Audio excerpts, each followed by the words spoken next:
Welcome to episode 270 of the Comic Watchers. I'm Chad. Matt is taking the night off, so sorry you're stuck with just me. But other than that, we're with the very talented Rob Guillory, who is probably best known for Chew and Farmhand, among other stuff. How's it going, Rob? So far, so good. So far, so good. Can you hear me okay? Yeah, I can hear you fine. Okay, awesome. Cool. We have a bit of a lightning storm here, so fingers crossed. Yeah, we're just coming off the heat wave here up here in upstate New York. So Oh, what's the heat there right now? right now it's in the 70s. The past 2 days it was in the upper 90s. Okay, okay. Yeah, I'm in Louisiana, so I mean the humidity here is this is awful.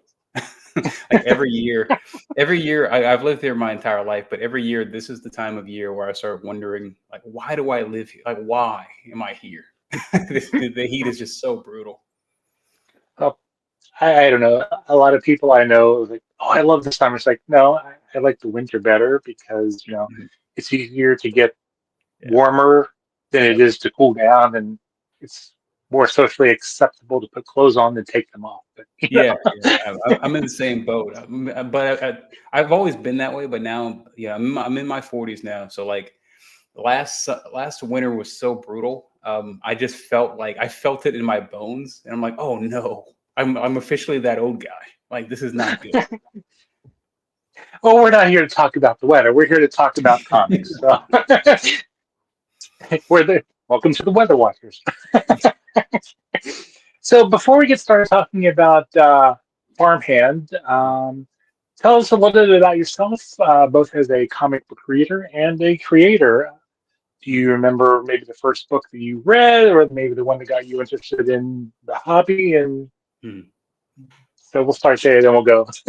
Yeah, yeah. I mean, I kind of uh, there are always kind of people in my family, in my immediate family, that were really big comic fans. So like my grandfather's brother was who was a Vietnam vet, was an old school comic collector. Like he was collecting in the 60s. So he had a crazy collection. And from him, he introduced that to my mom's two brothers, who were both huge comic fans.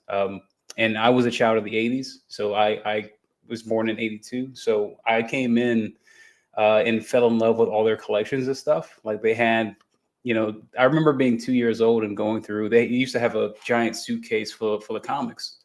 And I would just be rifling through them, before I could even read.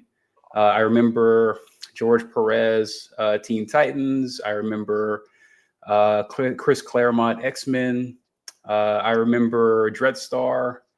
I mean, I just fell in love with the medium. So I started collecting it on my own. Probably, I mean, it's funny. I mean, the first comics I remember actually owning were not like they weren't like superhero comics. The first Mhm. comic I actually owned, I remember having. Well, actually, I take it back. One was a superhero comic. It was the issue where Peter Parker gets married to Mary Jane. So that was one of the first comics I've ever owned. But the other comic, the one I read probably more than that, was it was a Kool-Aid comic. Like Kool-Aid had The a one comic. with Kool-Aid Man. Kool-Aid Yes. Yeah, I Yeah. remember that one. Yeah. Again, we're Yeah. the same age, around the same age. So Yeah, yeah. The entire thing was there was a guy named the Scorcher. He was this little guy, little elf guy made of fire, and he was going around making everyone thirsty. And they were, to quench their thirst, they were drinking Kool-Aid, which made no sense. You don't drink Kool-Aid to quench your thirst. It's not how that works. Um, but I just fell in love with the medium from that, and from there, I started collecting my own. When I was about fourth grade, 9 or 10, that was early 90s. That's right. That's like Death of Superman. That's Nightfall. That's the founding of Image Comics. I remember going to my comic shop, local comic shop, weekly, and I remember the guy who owned it just saying, well, if you like this stuff, superheroes or whatever, there's this new comic publisher coming out called Image, and they have it's all new number ones, all new heroes, all this stuff. And I remember reading Comic Shop News and seeing Spawn for the very first time. And yeah, that was when I started collecting on my own. Um, And like I said, I'm in Louisiana, so I never looked at. This is pre-internet. This is This is early '90s. So I didn't look at comics as a real job per se, because Hmm. we didn't have Comic Cons here. Um, so I had no idea. So I didn't look at it. So I started drawing my own comics around that time. Like when I started collecting, I also started drawing my own comics, just little mini comics for myself. But I never thought of it as an actual job. So I was just screwing around basically. So I didn't think of it as a real job until honestly I was in college. That's about the time the internet was a thing. This is 2000. So I was able to get a hold of more information about, how does this work? Because I always assumed comics, all I knew about breaking into comics were, I thought you just mailed in samples to somewhere, probably in New York City, and some random person would look at your stuff and decide if it was good enough, and that was it. And I had no idea what happened beyond that. And then when the internet came in, I started just diving in and reading about, okay, how does this work? What are the logistics of it? And that led to the early social media stuff. That led to MySpace. I was all over MySpace. Um, when people, it was funny. I mean, I remember people using social media back then pretty similarly to how they use it now. It was mostly glamour shots and glitter graphics. And I was using it mostly as a business card because I didn't have a website, Hmm. so I was putting up my art. And so basically, I was just around that time. I started taking it very seriously. Early 2000s, started going to comic conventions, started networking, um, and kind of got in a. I was in college for computer animation, which I had. I only chose that because it was the closest thing to comics I could think of. Uh, and I hated it, of course, because I don't like computers. Hmm. It makes sense. It took me with our crappy technology back then. It took me hours and days to render a figure that I could draw in 5 minutes. So it didn't make any sense. Hmm. So at some point, I started really looking at the comic scene, thinking, I think I can do this. Start going to conventions, getting critiques and feedback from professionals, really good feedback. So I basically got in a routine. Every 6 months, I would go to a comic convention with a new portfolio, new stuff, meet new creators, network, email after, implement the critique that was helpful, rinse, repeat, rinse, repeat, rinse, repeat, and eventually that led to paying comic work. Um, so yeah, that's kind of a long-winded backstory, I guess. Yeah. No, well, but it's your story. Yeah. And you- please correct me if I'm wrong, but your first big break was Chew. Mhm. Mhm. Um, Yeah. Yeah. and Well, you did that ran for what, 50 some issues? 60, like 64. We had a few Wow. spin-offs. Yeah, it was a Yeah. lot. So right after I started hitting the convention scene in the early 2000s, I started getting some offers here and there for work, just small, paying gigs here and there. Some of them weren't so paying. Uh, they were very like by today's standards, they were not fantastic. By those standards, 20 years ago, they were not very good. Hmm. But I was just really, I wanted to get in. I wanted to make my mark. So eventually, the more gigs I started taking, the more things started opening up. So eventually, in 2008, well, I had done some stuff at Image before, like mostly just little anthology stuff. Hmm. Like, I don't know if you remember the Pop Gun anthology. Yeah. Yeah, I was in that. One of my first published works at Image was actually in Pop Gun. I think it was in the first one.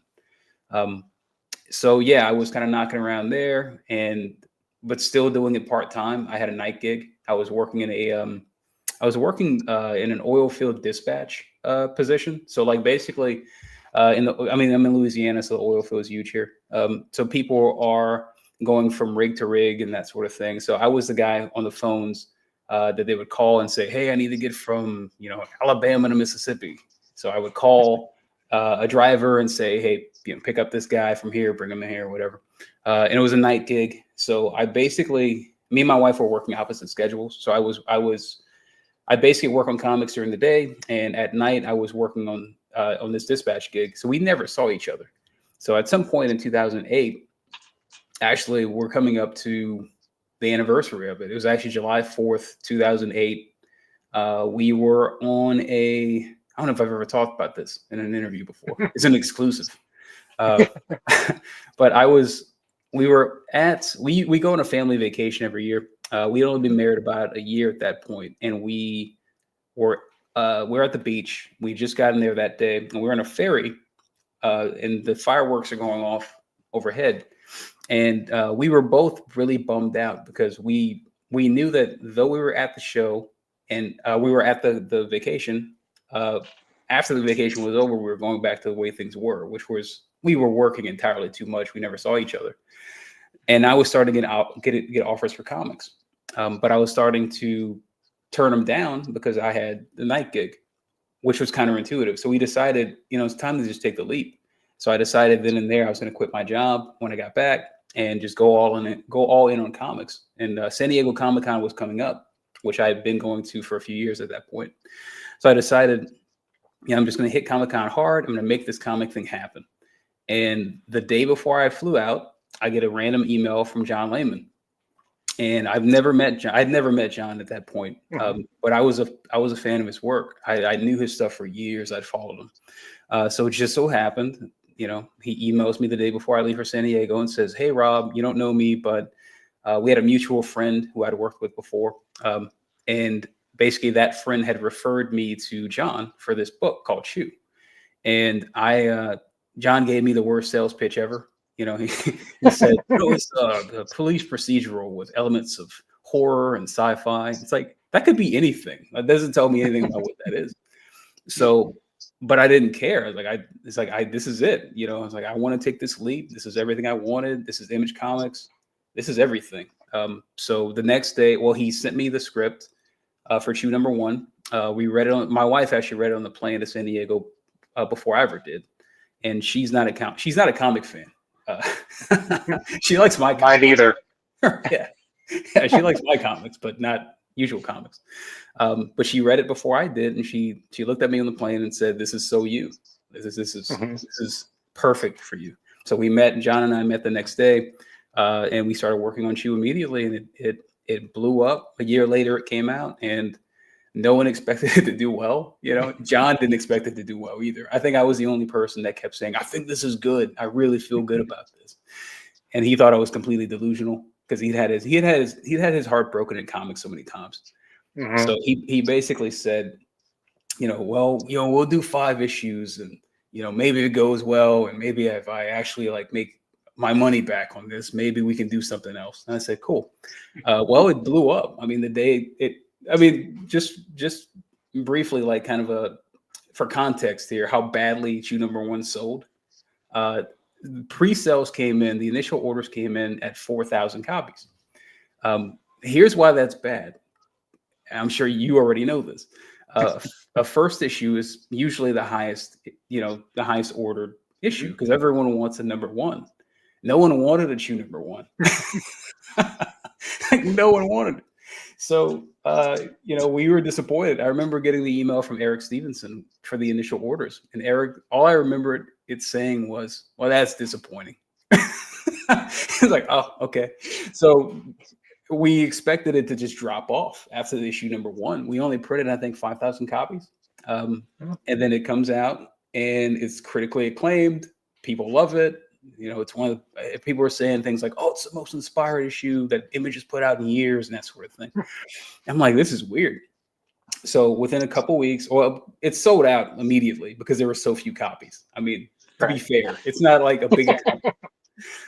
So it sold out immediately, and people were looking for it and they couldn't find it.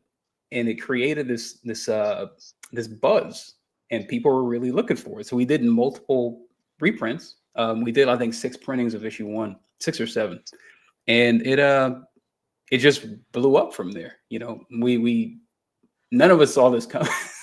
I mean, I was optimistic, but I didn't see that coming. So we knew initially we had enough steam to go 60 issues because we wanted to do the Why the Last Man model, the Transmit, Preacher, we wanted a Vertigo thing. So 60 issues was always the goal. And yeah, so we did it for 8 years. It was pretty much the only thing I did. I did a few side gigs during the 8-year period, but yeah, so it was a real blessing. It was a crazy experience. And then after 2 is finished, that's when you started working on Farmhand. Mm. Um, and you're in the wrapping up Farmhand in these last 5 issues, which is like a season for you, Mm. correct? Mm. So Yeah. Go ahead. oh, go ahead. No, I was going to say, go ahead if you. But I was just going to say, kind of what was the inspiration for Farmhand, um, and what is just give for people who haven't read it. I don't know why they haven't because it's a great book. Give us kind of a rundown of the premise. Yeah, I started working on Farmhand through the beginning of 2016. Like I said, she was going to go 60 issues. So worked on that full time for 8 years, and then in early 2016, it dawned on me that it was going to be ending in that year, and then I should probably start planning what I'm going to do next. Uh, and the thing to keep in mind is, 8 years is a long period of time, and a lot of life happens in 8 years. So in that 8-year span, my wife and I had 3 kids, and that just, having a kid, at least for me, brings up a lot of stuff. When you have a child, it's like when you're the parent, you start looking back at your own childhood and thinking, what was that? So I started doing that, and I started kind of dealing with some heavier things, and I needed a place to put it creatively, and she was never that place. I mean, for reference, for anyone who hasn't read it, it's a pretty zany, funny comic. It can be pretty dark from time to time, but for the most part, it's a comedy, and it just wasn't the right place for all this stuff. So I came up with this concept for Farmhand. Farmhand is about a farmer in South Louisiana who is who basically gets uh, this supernatural download. He develops a seed that grows up into human organs. So he grows human organs that basically he uses to heal a bunch of people via organ transplants. He makes a bunch of money, and then it goes horribly wrong, as tends to happen. And so basically, Farmhand it's kind of my Frankenstein. Like the books, Mhm. the stories that probably influenced me the most growing up were Frankenstein, because I had like an illustrated Tales version of Frankenstein as a kid. I used to just tear through that thing. I just fascinated with that story. And then Jurassic Park. Jurassic Park came out when I was a kid too, and that was just game changing for me. So that kind of story, that kind of cautionary tale, humanity playing around with things we don't understand, and so that was Farmhand. And on top of that, it's not a Farmhand is not a biography, but it is a place where I've kind of put parts of myself into it, Mhm. and it's definitely been therapy in a lot of ways, which has been cathartic, but also kind of difficult. It's by far it's the hardest thing I've ever made. Uh, so yeah, I started working that in 2018. Sorry, 2016. It came out in 2018. Um, I always planned on it being around 30 issues, which in hindsight was insane. I had no idea what I was going to do. I mean, I had the experience of Chew doing 64 issues, Yeah. but I was only drawing the thing. I wasn't, I didn't do all the stuff. I didn't do all the other stuff. I didn't write it. I wasn't project managing it. I wasn't, dealing with image. I wasn't dealing with the Hollywood stuff.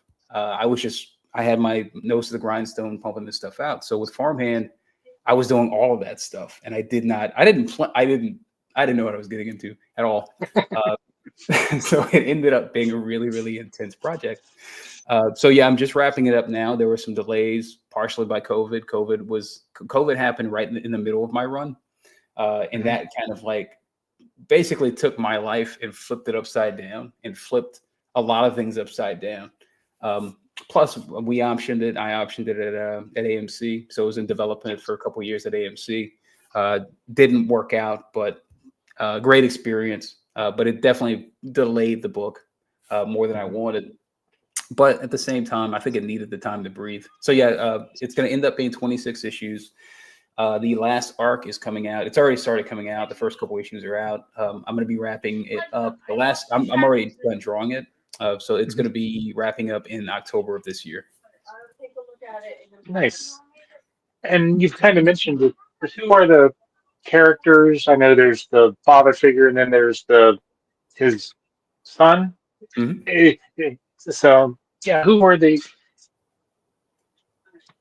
characters, and how do you insert yourself into those characters without getting too personal? Mhm. Yeah, yeah. I mean, I think every character. I mean, coming at it from the perspective of someone, I've been an artist most of my career. I've written here and there, but I always thought that I would hear writers say things that I thought were just pretentious crap. I was like, what are you talking about? They would say things like, well, your character just, the character just started speaking on the page. I don't know what happened. And I thought, what are you talking about? Like, no, you're just making this up. Uh, but in hindsight, I see like, oh, okay, they were right. I didn't know what I was talking about. But the same with the characters. Like every character, I guess the saying is every character is a piece of you. So I Mhm. think every character in Farmhand has a little piece of me. Jedediah is the dad. He's the farmer. He's the guy who basically has the vision and grows this business. Literally grows the business. Lots of puns, lots of puns. But basically, he is a guy who got his heart broken. His wife died 20 years ago, and everything kind of went sideways since then. It kind of changed who he was fundamentally. So he basically went into this thing trying to help people. At least that's what he told himself. But there's more to it. There's hubris. There's pride. He has a chip on his shoulder, and that pretty much influences why things go as bad as they do. So he's basically a guy he's a good guy. No, he's a good dad. Well, I won't say that. He's a guy who loves his kids, but he's made bad decisions. So Mhm. that's him. His son is Ezekiel. Ezekiel is more the creative type. He's a guy who he's more sensitive. So when he lost his mom, it really devastated him, and he basically the fracture it fractured the family, and it mostly fractured his relationship with his father. So he ends up basically leaving town and running from all of it, trying to forget about everything that happened, and he ends up having a drinking problem, ends up almost wrecking his own family. So when we pick up the story, they're moving back into town. They're trying to reconcile with the dad and kind of let bygones be bygones. But of course, there's secrets, and Ezekiel kind of knows their secrets, but Mhm. no one believes him. They think he's paranoid, obviously. Mhm. But of course, he's right about a lot of things. So basically, a lot of the dad's secrets start kind of manifesting in the town, and the family gets caught up in it, basically. So yeah, that's kind of the general gist of the story. Mhm. So, as you have been writing Farmhand, any of the characters that you've grown especially attached to, Hmm. Hmm. be they one of the major characters, or even one of the secondary. Yeah, yeah. I think I'm more partial to Jedediah, to the dad. I mean, Hmm. he is a cautionary tale for me. He's a guy I see. He's the guy I don't want to be. He's the guy who had good intentions, but he had so much stuff pent up that he didn't deal with that it kind of manifested really ugly. So he's a cautionary tale for me as a guy, as a dad, as a husband. Like I don't want to be that guy. Hmm. But he's also like an incredibly complex character. Like he's kind of like my Walter White in a way. Like he's just this really. There's so many layers to that character, and I hadn't seen that kind of character. Like this black farmer from the South who is more than he seems. You know, he's probably the smartest guy in the room, but he's underestimated, and I like that about him. So yeah, he's probably my favorite character. So, as you said, the COVID delayed the project. I saw that noted that there's was the delay of a couple of years in between seasons. Did that affect the story you wanted to tell, or was that was it delayed because you wanted to make sure that you told the story you wanted to tell and ended in the number of issues that Mhm. you plan to? Yeah, I mean, yeah, I think it's. I always knew what the ending was for the most part. Like there was a plan from the beginning. I was always working toward. Um, I learned a lot from working under John Layman on Chew as a writer. Like the way we did Chew was we basically knew the ending from the beginning, and we set milestones. We said, you know, this happens in issue 5, issue 10, issue 15, that sort of thing.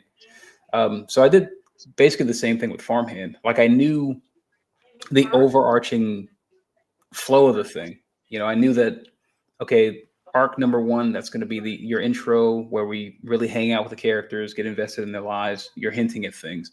I knew the first arc was going to be kind of a slow burn. In arc 2, I knew this is where we start taking a dark turn. I knew arc 3 was going to be when the crap hits the fan. You know, I knew that was when things were going to get really dark. So I always knew all of that stuff. But no, I think the delay had more to do with. Yeah, I mean, the delay had. I don't think I've never talked about this.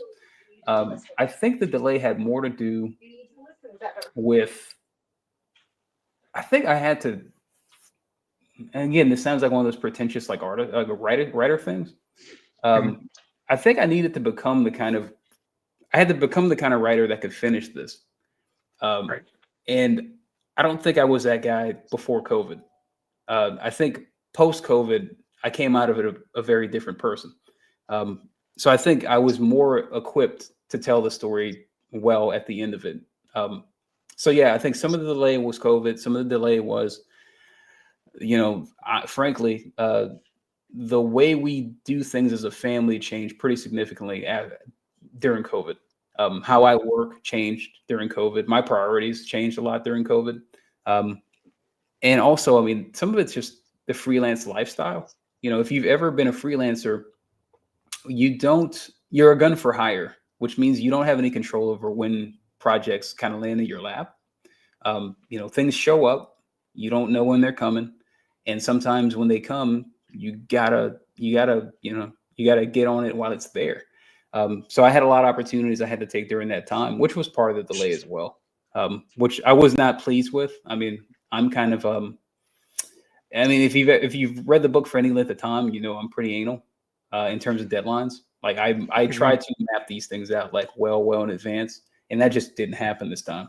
So that some of this is humble pie. I just have to eat, but also at the same time, it's like you know I've talked to other creators who've had this kind of experience, and what I'm constantly told is in the end, it's more about the final product. When the book is in trade, people are not going to remember this. When they're reading this years from now, they're not going to remember this. They're not going to remember the delays. They're going to remember the Right. quality of it. So I kind of lean into that. And I think it's a better story today than it would have been had I made it 3 years ago. And did you find that, given the delays, readers were coming back for more of the story, Hmm. hungry for it? Yeah, it was cool to get. I mean, every email I got from folks, uh, was, when is it coming back? Like, what's going on? And I'd always reply. It's like, I'm working on it. I never stopped working on it. It was just a matter of making the time to do it. Or how can I put it?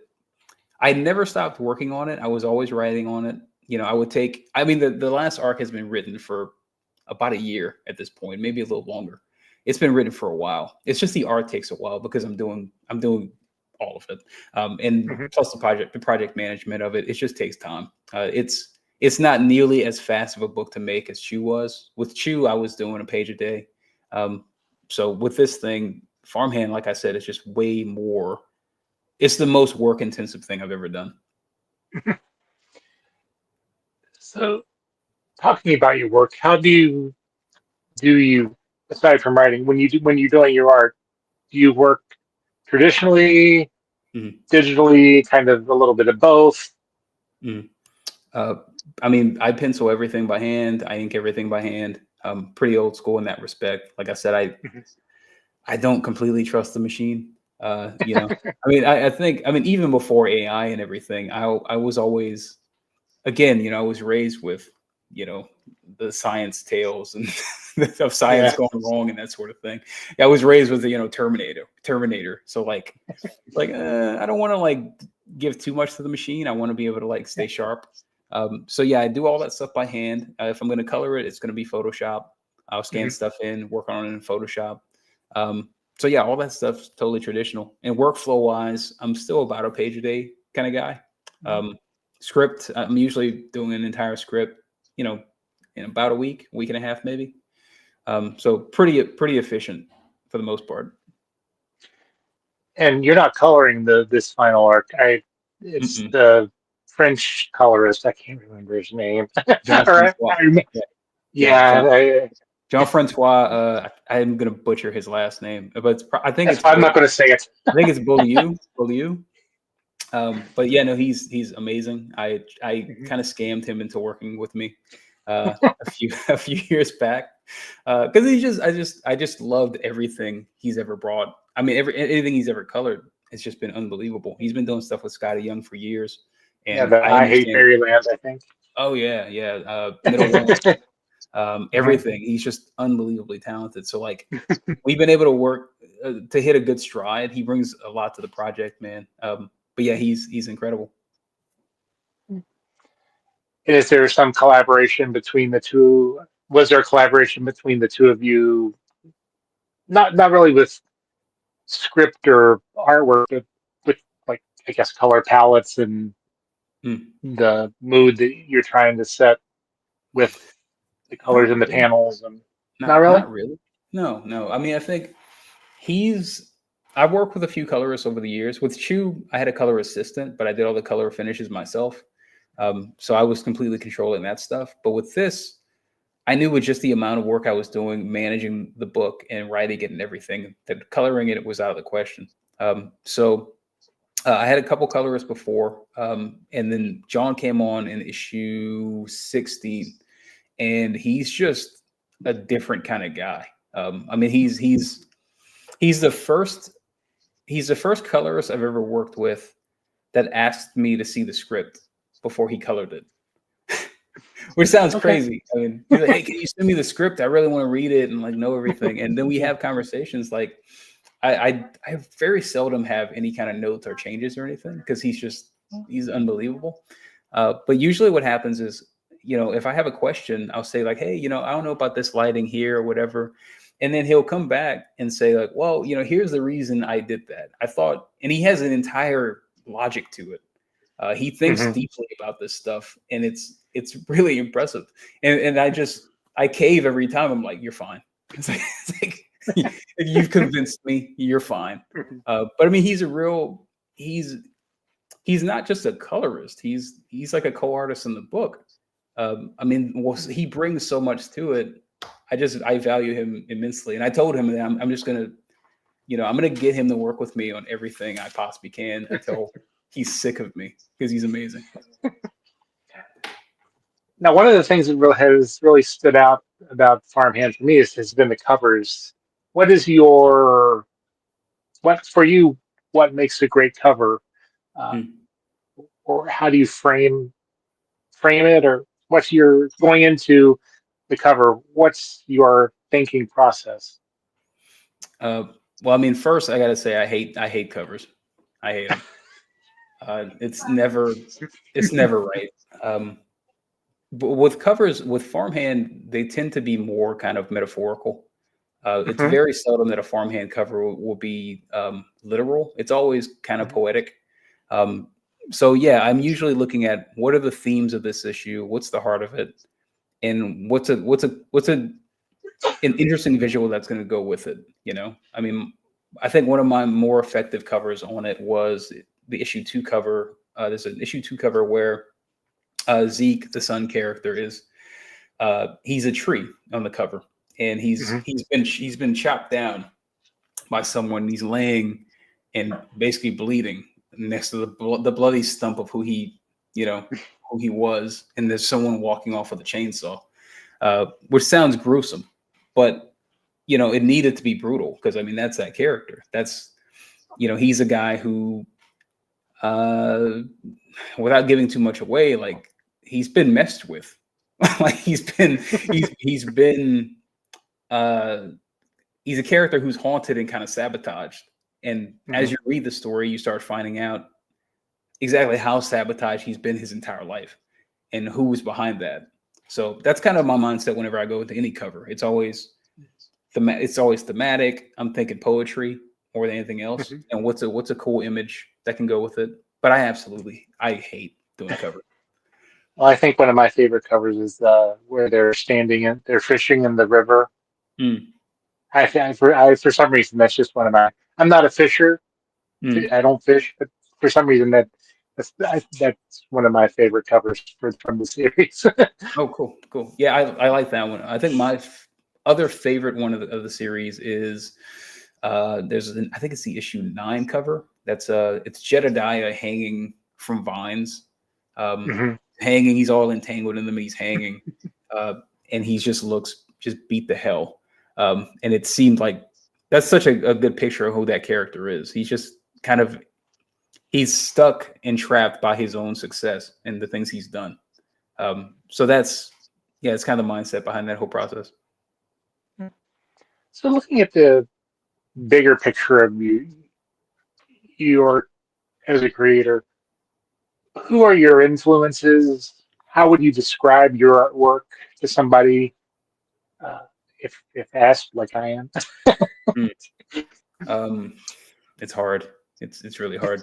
Uh, I mean, I grew up with your standard Marvel DC stuff. You know, I love Steve Ditko. I love John Buscema. Um, you know, I was a big fan of just all the classic guys because I mean that's all I knew growing up. I didn't know about indie comics. We just didn't have any shops locally that carried that stuff.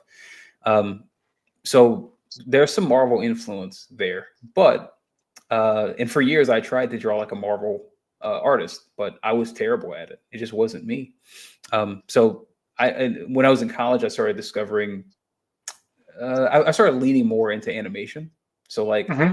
another big influence is Bruce Timm, Batman the animated series. So like that simplicity of style. I remember when that series first came out. I remember seeing, I think it was in Wizard magazine, did like they showed the character sketches for the first time, and I remember just how impactful that was because it was just a really dynamic, really simple style. So I really like that. So I gravitate toward that. So I think Tim's an influence. Jim of Food, he's an indie artist who is, I think, kind of how can I put Jim? Jim's, I think, kind of graffiti influenced, very urban. Just really, he's really evolved over the years. He was, I think, more cartoony when I was just getting started, and he's become. I've talked to him about this before, but I think he's just elevated his style so much beyond just cartoony. Now he's graphic and really like impactful. So Mafood's another Hmm. guy. Dave Crosland. I don't know if you know who he is. Um, Name sounds familiar. he's another very indie guy. Jim and Dave are buddies. So Okay. Dave actually did. He worked with John Layman on a book called Puffed years ago.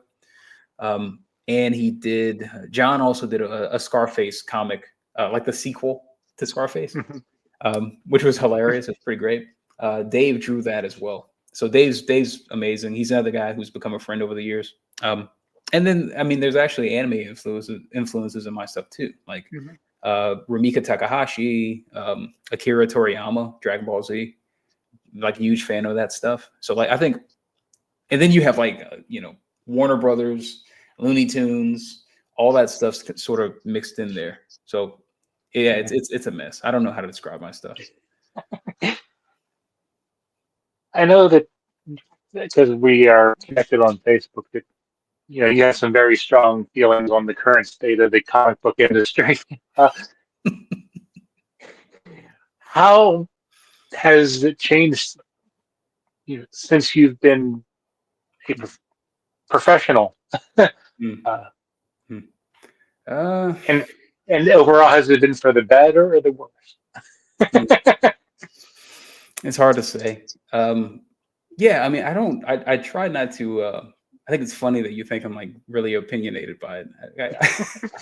I try to like I, keep it to I myself. love the meme I love the meme you made about diamonds. So I try to keep it positive, no, that yeah, I know you do. Yeah, yeah. No, I think social media has taken a toll. I think probably social media has been the biggest game changer to the entire community. I think as someone who just came in from the outside, I think what's I think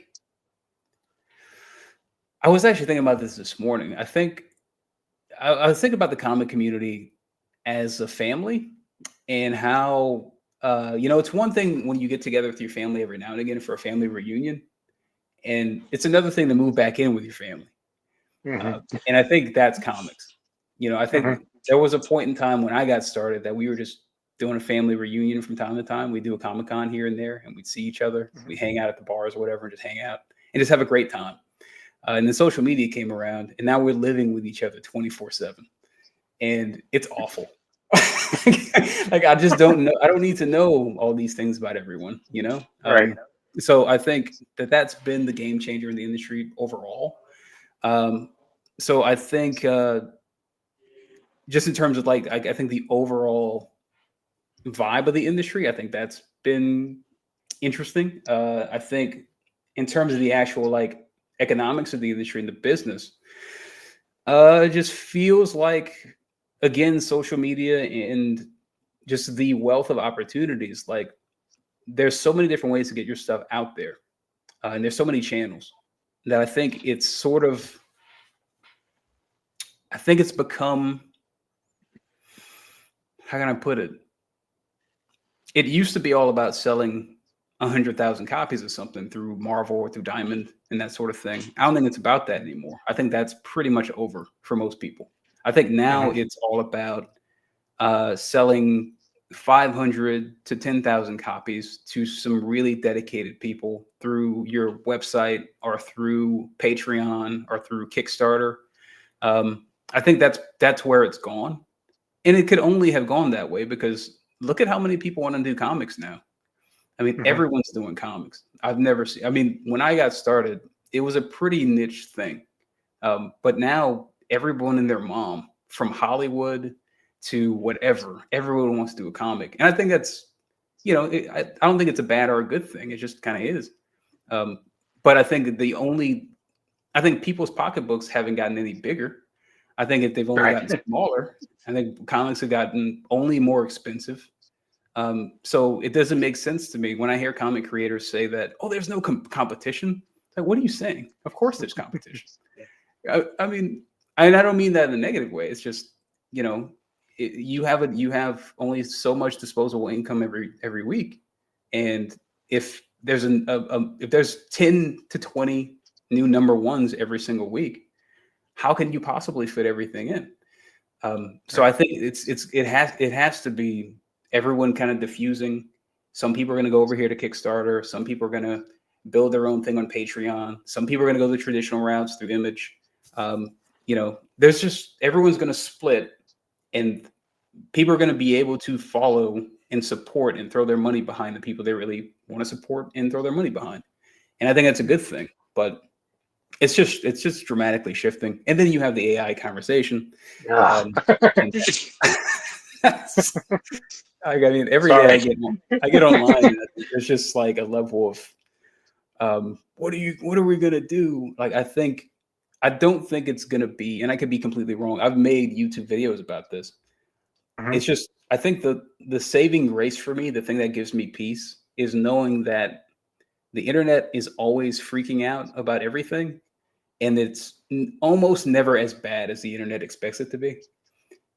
So if they're thinking that we're all going to be out of jobs and it'll be just, I don't know, like The Walking Dead or something, um, I'm if they're thinking that, it's not going to be that at all. I Right. think it's probably what heartens me is seeing Disney and I think Universal suing the AI companies now. It's Yeah. like that's what's going to happen. You're going to have big companies who have some serious weight realize, wait a minute, this is affecting our bottom line, and they're going to Right. sue the hell out of everyone.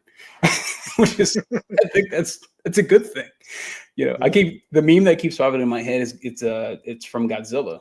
It's a let them fight is what keeps coming in my mind. It's like, yes, let them fight. So, what advice that you know now that you wish you knew and would tell your younger self if you had the chance? Hmm. Man, honestly, I think the biggest piece of advice I'll give myself, and it's something I'm trying to give to my kids now. My kids are young. My youngest is 9, my oldest is 14 and a half, and I'm trying to tell them, uh, just don't care so much about what other people think. Just don't care.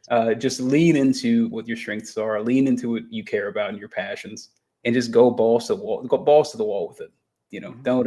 Don't put too much focus on what other people are going to say about your stuff. Good, that's the culture we live in. It's just kind of um, it's very much driven by what negative people on the internet are going to say. But it's Right. like who cares? Just go make the thing you want to make and let the chips fall where they may, and enjoy the people that are actually going to like the stuff. So I would tell myself that. I tell myself that daily now. So I would definitely tell myself that 20 years ago. And I know you said that you were going to cons and stuff and getting feedback. What's the best advice that you feel that you've gotten, and do you remember who it was? Mm. And what was the best advice? Uh, hmm. Man, that's a good one. Best advice. Eric Larson gave me a good critique once, uh, and it wasn't really. He just challenged me. He Mhm. saw right through everything I was doing, and it only took about 30 seconds. He probably wouldn't remember it, uh, but he just tore my work apart. Back, I mean, this is 2005 or something, um, and yeah, he everything he said was on the mark, and it was kind of a crossroads moment for me. Because it basically made I had a choice to make. I could accept what he had said about me and said about my work, and get better, or I could kind of get pissed off about it.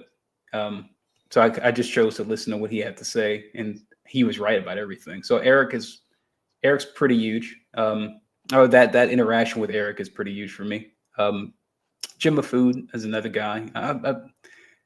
Rodney Barnes is another guy. He's a guy who writes Philadelphia. Uh, Mhm. Rodney has kind of grown to be sort of a Yoda to me. From time to time, I just text him when I'm Which is good because frustrated. he also has been writing Star Wars. So Oh, sorry, I lost you. I said, which is kind of good because he's also been writing Star Wars Oh for yeah, Marvel. right, yeah. Good point. Yeah, I think Rodney's been another guy who's always kind of dropping some good knowledge on me. But yeah, I mean, the biggest takeaway I've got from the industry is just to keep a level head, and just don't just remember this is we kind of have the best job on the planet. Like everyone wants this job. When I tell people what my job is, they're always like, "Oh, that's like the best job ever." And then you talk to people in the industry, and everyone's angry about something. So I try to keep a level head about this stuff. Uh-huh. So I know you've dabbled it with other characters in DC, but is any characters in Marvel or DC that you feel like you have a story Mm. that you want to tell, or hope you get the chance to tell, or a character you want to work with? Mm. Uh, I mean, yes and no. I mean, there's characters. I love a lot of characters, especially at Marvel. You know, I'm very Hmm. partial to the X-Men. I'm partial to Hulk, Spider-Man, all the stuff that everyone kind of loves. But yeah, I can't say that I have a specific character story in my back pocket that I've always been wanting to tell. You know, which may sound weird, but it's like I've dabbled.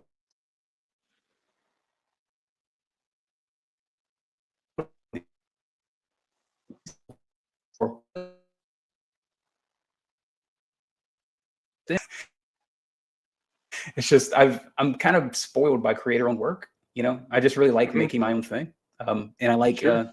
I like having the freedom to do that. You know, so yeah, I can't say there's any big story I have in my back pocket that I'd love to tell. I do have a funny, I have a funny Batman story that I'm thinking about just making a fan comic Yeah. for. So I have some of those. I have a funny Batman fan comic I'm gonna make probably sooner than later. I think I got a Spider-Man one too. But beyond that, nothing that Marvel would ever publish. I'll put it that way. Okay, that's fair enough. Yeah. I mean, you're doing really great with the creator-owned stuff, so just good to stick with that.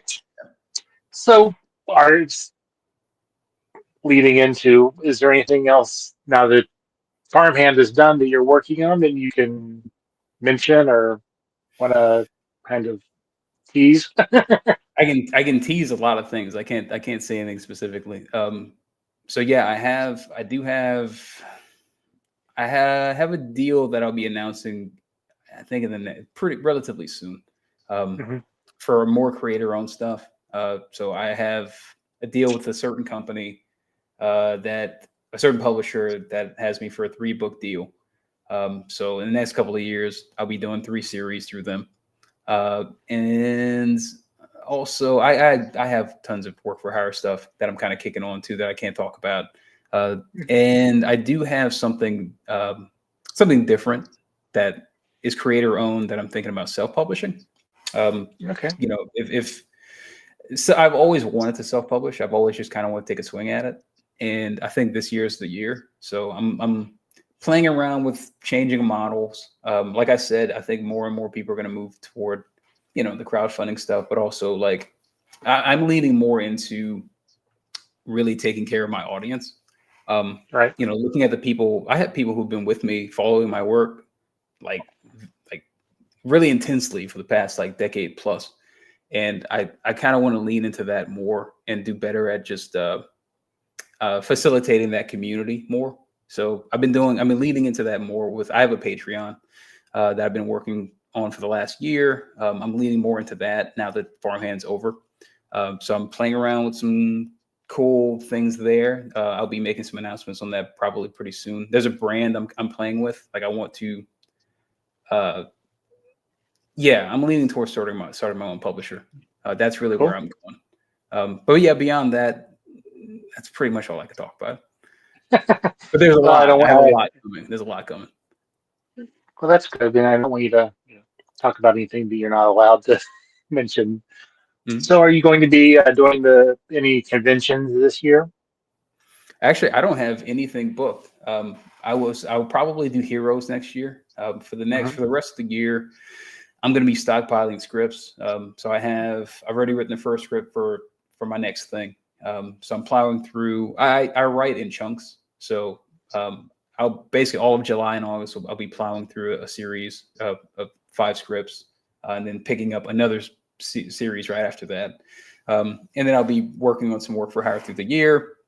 And then this beginning of next year, I'll be plowing through drawing my next series, create your own thing. So yeah, there's a lot. Has working on writing Farmhand helped you to grow as a writer, seeing how you're more of a artist? Hmm. Yeah, yeah. I've gotten pretty good at tapping into some pretty. I can do more. by saying less. I've learned how to really tell, I think, a pretty solid story without having to say a whole lot. Um, so yeah, I think it's streamlined a lot, especially from that first issue of Farmhand. I think I was trying to just be too clever, put too much in it. I think Mhm. now it's just lean and mean. My process is pretty tapping into that inner voice is a lot easier than it used to be. So, and it's honestly, it feels like a cheat.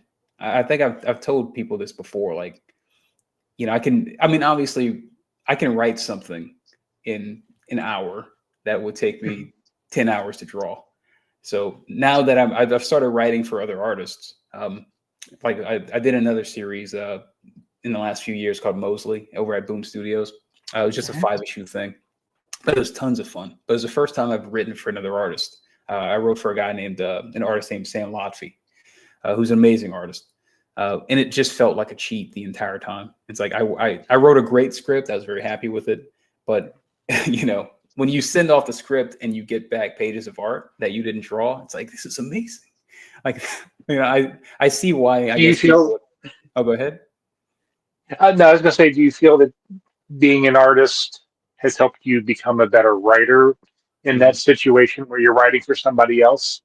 Absolutely. Absolutely. Yeah. I mean, I'm thinking about the artist. I'm thinking about making sure I'm communicating well with them and trying to give them enough space, give them enough description to kind of get a sense of what I'm going for, but also giving them enough space to bring their own aesthetic to things. I think that's something I learned really well from my shoe writer, John Lehman.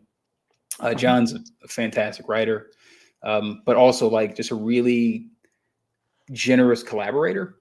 So Mhm. he gave me the space, even as a young artist, he gave me the space to play around and have my own voice, but he also gave me enough to work with and to kind of get a sense of what he was going for. Okay. So as we kind of wrap up here, you want to give a final pitch for the final season of Farmhand? Oh man, that's a hard one. Yeah. So the last arc of Farmhand is intense. It's very, very intense. Mhm. Everything's been building to this.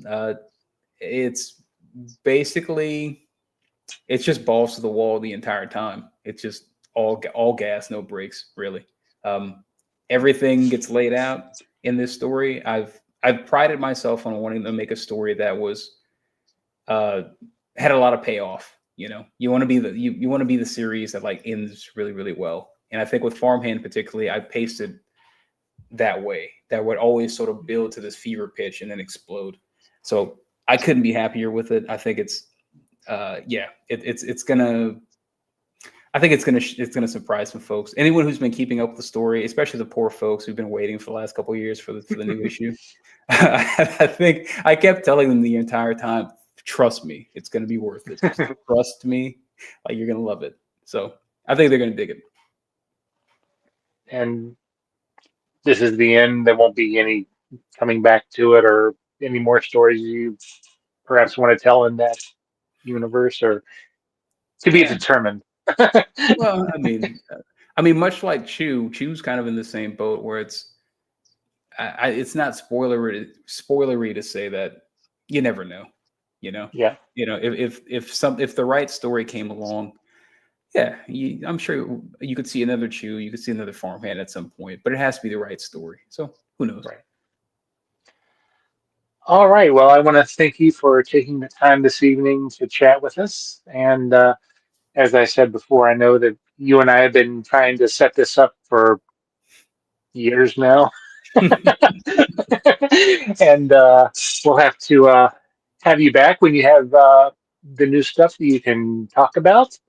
Absolutely. And hopefully it won't be measured in years. It'll be. Yeah. Let's do this again next year because I'll have a lot to talk about. So let's do it again. All right. Well, as my co-host likes to say, the world can be, especially now, can be a terrible place, a bad place. Do something good. Support your local comic book shop. Support local artists. Just do something nice for somebody. In general, don't be a dick. But we are just programming note. We are off next week for the since it's the 4th of July, but we will be back on the 12th with a new show. I can't remember the guest I scheduled, but it'll be exciting and we'll be back. And once again, Rob, thank you very much. It's been a pleasure chatting with you, and we look forward to the end of Farmhand and to see what you have next. Awesome. Thank you. Thank you again for having me.